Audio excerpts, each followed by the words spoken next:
Breaking news చూస్తున్న మార్చి 16వ తేదీ నుంచి 30వ తేదీ వరకు తెలంగాణ అసెంబ్లీ బడ్జెట్ సమావేశాలను నిర్వహించనున్నారు.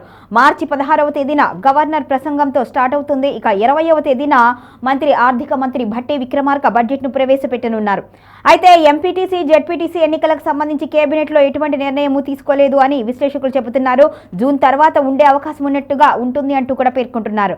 10th ఇంటర్మీడియట్ పరీక్షలు ఉండడంతో వాయిదా వేశారు ఎన్నికలు అని అంటున్నారు. ఇక వానాకాలంకి సంబంధించి రైతు భరోసా జూన్లో వేసి ఎన్నికలు వెళతారు అనే సమాచారం కూడా ఉంది.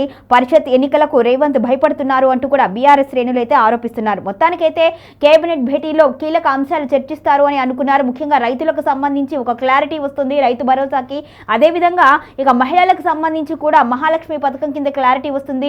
ఎంపీటీసీ, జెడ్పీటీసీ ఎన్నికలకు సంబంధించి కూడా తేదీ ఖరారు చేస్తారు అనుకున్నారు. కానీ ఇవన్నీ కూడా ఊహాగానాలుగానే మిగిలిపోయాయి. కేవలం బడ్జెట్కి సంబంధించి ఏ రోజు సమావేశాలు నిర్వహించాలి, ఆ తర్వాత బడ్జెట్ ప్రసంగానికి సంబంధించి తేదీని కూడా ఖరారు చేయడం జరిగింది. ఇక రైతులకు సంబంధించి రైతు భరోసా కావచ్చు, ఎంపీటీసీ, జెడ్పీటీసీ ఎన్నికలు కావచ్చు, దీని మీద అయితే ఎటువంటి నిర్ణయం తీసుకోలేనట్టుగా తెలుస్తుంది. మరి మొత్తానికైతే ఇంటర్మీడియట్ 10th ఎగ్జామ్స్ ఉన్న నేపథ్యంలో వాటి తర్వాత వీటన్నిటి మీద మరొకసారి భేటీ నిర్వహించి అమలు చేసే అవకాశం ఉన్నట్లుగా విశ్లేషకులు అయితే చెబుతున్నారు.